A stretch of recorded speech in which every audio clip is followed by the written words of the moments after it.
ci li mu doon wax ba attaquer le président Diomaye attaquer le ministre de l'intérieur attaquer aussi le ministre de la justice alors yow en tant qu'observateur sa jàngat ci loolu nga xam ni xew na ci élection yi.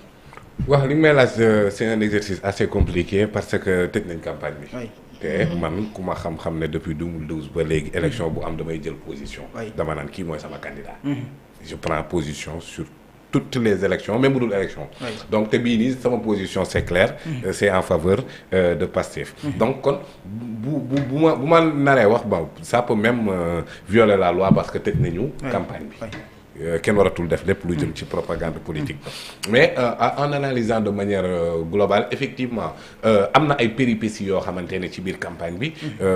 tout le monde a fustigé ni violence bi invité woo ci élection bi et une violence préméditée. pourquoi prémédité. waaw mais parce que da ngay gis gars yi daal way ku dugg Dakar naa la chifaay nañu nangam on l'a entendu. des discours musclés qui vont aux antipodes de li nga xamante ne moom moo war a nekk démocratie c'est-à-dire un lieu de confrontation d'idées. Mais effectivement la violence l'injure c'est l'extrême pauvreté de l'argument. Donc ku joxe cette dose de violence rek xamal ne am nga déficit de la force de l'argument. Au détriment de l'argument de la force qui devrait sévir parce que élection loolu la aussi. Teg un projet joxe un contrat de législature malheureusement am na ci liste yoo xamante ne pour man dañ doon saboter parce que gisuñ ci ñoon dëgg-dëgg une force de proposition. Malheureusement am na ci nag comme ni ma la ko waxee léegi ñoo xamante ne def nañ proposition parfois même sax un peu de digression. Parce que quand on est député on n'est pas député d'une catégorie socio-professionnelle. On n'est pas député de Mabo ni des ouvriers. On est député du peuple. D'ailleurs sax dañuy bëgg nga dindi sax les couleurs ci formation politique bu la fi andi pour arborer les couleurs nationales parce que député wu askan bi yëpp la même boo jógee ci liste départementale tu es un député du peuple. Alors vu sur cet angle effectivement Ousmane Sonko ak orientation parce que dama koy faral di wax ne kër yi moom ce n'est pas un pluraliste politique. Maanaam du nit koo xamante ne da nga koy tijjil front yu bari. mu war a dem di jàmmarloo benn par benn. moom bipolarisation la bëgg. dafa bëgg face to face. moo tax à un certain moment boo xoolee ci législative 2022 bi. da nga gis ne effectivement Aar Sénégal avait de très bons profils. Docteur Abdourahmane Diouf. qui est aujourd'hui ministre. Thierno Alassane Marème Soda qui est actuellement DG. donc ça veut dire que ni moom sax xam na. reconnaître na la qualité des ressources humaines là-bas ba mu ngi leen di utiliser dans sa gouvernance donc kon ressources humaines de qualité la amoon. mais daf leen a exterminer enfin pour ne pas.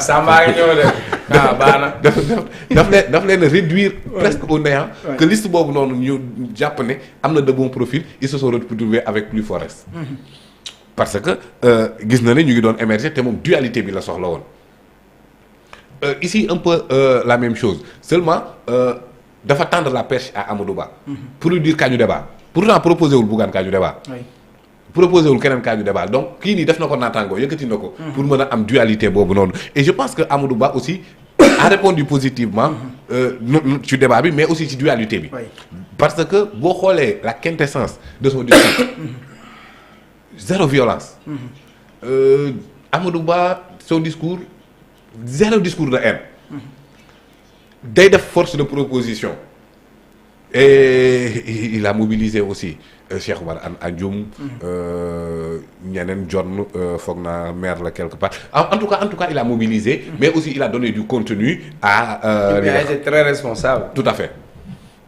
jox na contenu li nga xamante ne moom mooy campagne am alors au-delà à part moom il faut que ñu souligner tête de liste bi ñëwul. Ah oui, c'était un élément marquant de cette campagne-là. Les influenceurs là. Et voilà. Tête de liste bu battre campagne sur les réseaux sociaux. Presque quoi avec benn texte boo xamante ne. Je pense que ni durant les 21 jours de campagne. Il a pondu un texte dans lequel mais ces contradictions aussi ñëwaat taxaw. qu'il a laissé un pays apaisé mais jox leen ma majorité pour me réconcilier le peuple. Yow yaa fi bàyyi un pays apaisé non. Pour le réconcilier. Réconcilier moom boo ko waxee rek tu as laissé un pays déchiré. donc voilà après texte bi daal voilà donc Macky Sall tête de liste Takku Wallu je pense que ni non seulement war na handicapé listam ci candidat ci campagne bi parce que ils ont fait une campagne en queue de poisson voilà à une armée mexicaine en tout cas. Kan moo diriger campagne bi ci ñoom kan moo gis la caravane nationale de Takku Wallu. mais seen tête de liste ne fi nag. justement WhatsApp la nekk. moo tax moom fi mu yóbboon Karim Wade Karim di woote WhatsApp. foofu la yóbbu yàlla moo mën a àtte. xam nga c'est ça en quelque sorte. finalement il n'y a pas eu de caravane nationale. et puis de d'ailleurs Takku Wallu. ba doguma la Sonko dafa am lu mu réussir en fait. c'est-à-dire c'est comme daf ko démanteler en fait moom tey élection bi enjeu bi mu waroon nekk mooy confrontation entre Sonko ak Macky Sall parce que élection présidentielle bi passé c'est une confrontation indirecte là. Oui. C'est une bataille par procuration. procuration parce que Sonko avait Diomaye, Macky avait Amadou Ba. Maintenant ici dans le jeu, Amadou s'est détaché de Macky. Macky qui devient tête de liste. Diomaye se détache de son. Diomaye est devenu président de la République. On s'attendait à un duel entre Sonko et Macky. Donc Macky n'est pas dans le combat. Macky n'est pas présent sur le terrain. À moins d'écrire une lettre, ça va y avoir de lire lettre par exemple. Donc Macky tey influence Macky ak ñaaxarañ loo ñooy am fi mu toll nii si WhatsApp bi la nekk. Il n'a pas battu campagne. Donc il a posé préjudice à sa coalition parce que coalition bi gisoo ko avec une caravane nationale. maanaam Amadou Ba da nga koy gis. muy def caravane nationale. teewut à Dakar à Ndioum à Nangam ces lieutenants investis au niveau départemental ñi ngi animé mais Takku Wallu tu ne vois que les trucs départementaux les investis au niveau départemental ñuy kii mais amul il n'y a pas une homogénéité de la campagne. C'est pourquoi il n'y a pas aussi une homogénéité de la communication on ne sait pas ce qu'ils veulent.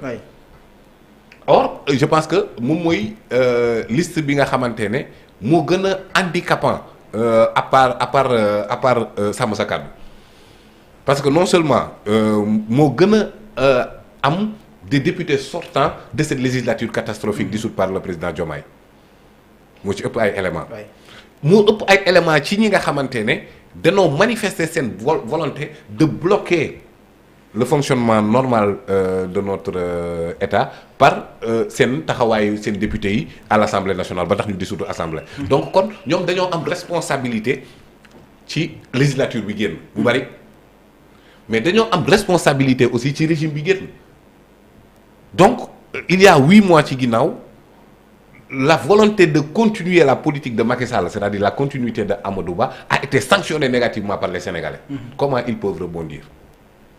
Amadou Ba semble nous dire que moom waa ji daf ko choisiroon malgré lui rek mais jàppalewu ko en tant que candidat. Donc ñoom maanaam défaite bi daf leen ko sas ñële it di mel ni Amadou Ba du woon suñu candidat. Donc bëgg koo jàllaxaat défaite bi du coup ils se sont retrouvés à une campagne électorale vraiment catastrophique sur le plan organisationnel